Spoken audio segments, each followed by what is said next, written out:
நற்செய்தி வாசகம். யோவான் எழுதிய நற்செய்தி 10ஆம் அதிகாரம்.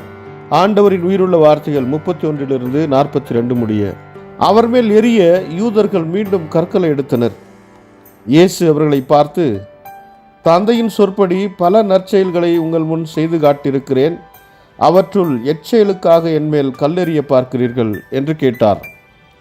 யூதர்கள் மறுமொழியாக, நற்செயல்களுக்காக அல்ல, இறைவனை பழித்துரைத்துக்காகவே உன்மேல் கல்லெறிகிறோம். ஏனெனில் மனிதனாகிய நீ உன்னையே கடவுளாக்கிக் கொள்கிறாய் என்றார்கள். இயேசு அவர்களை பார்த்து, நீங்கள் தெய்வங்கள் என நான் கூறினேன் என்று உங்கள் மறைநூலில் எழுதியுள்ளது அல்லவா? கடவுளுடைய வார்த்தையை பெற்றுக்கொண்டவர்களே தெய்வங்கள் என்று சொல்லப்படுகிறார்கள். மறைநூல் வாக்கு என்றும் அழியாது. அப்படியானால் தந்தையால் அர்ப்பணிக்கப்பட்டு அவரால் உலகுக்கு அனுப்பப்பட்ட நான் என்னை இறைமகன் என்று சொல்லிக் கொண்டதற்காக இறைவனை பழித்துரைக்கிறாய் என நீங்கள் எப்படி சொல்லலாம்? நான் என் தந்தைக்குரிய செயல்களை செய்யவில்லை என்றால் நீங்கள் என்னை நம்ப வேண்டாம். ஆனால் நான் அவற்றை செய்தால் என்னை நம்பாவிடினும் என் செயல்களையாவது நம்புங்கள்.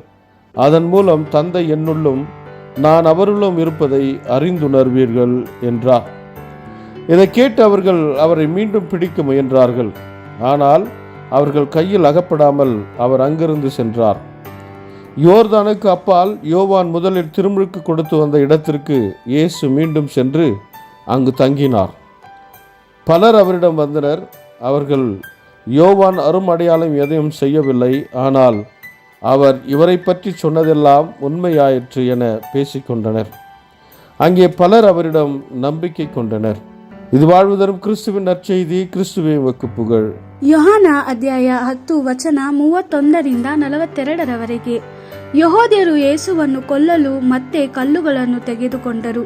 ಆದರೆ ಯೇಸು ಅವರಿಗೆ, ನಾನು ತಂದೆಯಿಂದ ಅನೇಕ ಒಳ್ಳೆಯ ಕಾರ್ಯಗಳನ್ನು ಮಾಡಿದ್ದೇನೆ. ನೀವು ಆ ಕಾರ್ಯಗಳನ್ನು ನೋಡಿದ್ದೀರಿ. ಆ ಒಳ್ಳೆಯ ಕಾರ್ಯಗಳಲ್ಲಿ ಯಾವುದರ ನಿಮಿತ್ತ ನೀವು ನನ್ನನ್ನು ಕೊಲ್ಲಬೇಕೆಂದಿದ್ದೀರಿ ಎಂದು ಹೇಳಿದನು. ಯೆಹೂದ್ಯರು, ನಾವು ನಿನ್ನನ್ನು ಕೊಲ್ಲುತ್ತಿರುವುದು ನೀನು ಮಾಡಿದ ಯಾವುದೇ ಒಳ್ಳೆಯ ಕಾರ್ಯದ ನಿಮಿತ್ತದಿಂದಲ್ಲ, ನೀನು ಮಾಡುತ್ತಿರುವ ದೇವದೂಷಣೆಗಾಗಿ. ನೀನು ಕೇವಲ ಒಬ್ಬ ಮನುಷ್ಯ.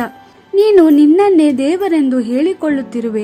ಆದ ಕಾರಣ ಕಲ್ಲುಗಳಿಂದ ನಿನ್ನನ್ನು ಕೊಲ್ಲಬೇಕೆಂದಿದ್ದೇವೆ ಎಂದು ಉತ್ತರ ಕೊಟ್ಟರು. ಅದಕ್ಕೆ ಯೇಸು, ನಿಮ್ಮ ಧರ್ಮಶಾಸ್ತ್ರದಲ್ಲಿ ನಾನು ನಿಮ್ಮನ್ನು ದೇವರುಗಳೆಂದು ಹೇಳಿದ್ದೇನು ಎಂಬುದಾಗಿ ಬರೆದಿದೆ. ದೇವರ ಸಂದೇಶವನ್ನು ಓದಿದ ಜನರನ್ನು ಈ ಪವಿತ್ರ ಗ್ರಂಥವು ದೇವರುಗಳೆಂದು ಕರೆದಿದೆ. ಪವಿತ್ರ ಗ್ರಂಥವು ಯಾವಾಗಲೂ ಸತ್ಯವಾದದ್ದು.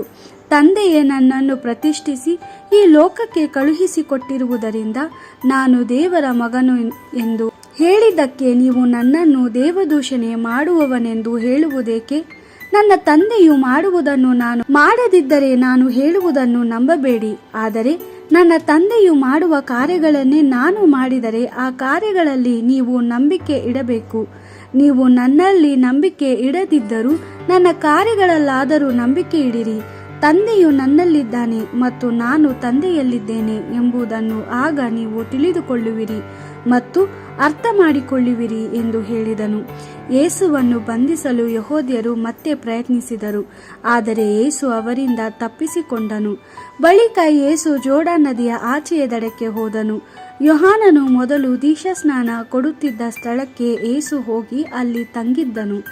ಆಗ ಅನೇಕ ಜನರು ಆತನ ಬಳಿಗೆ ಬಂದರು.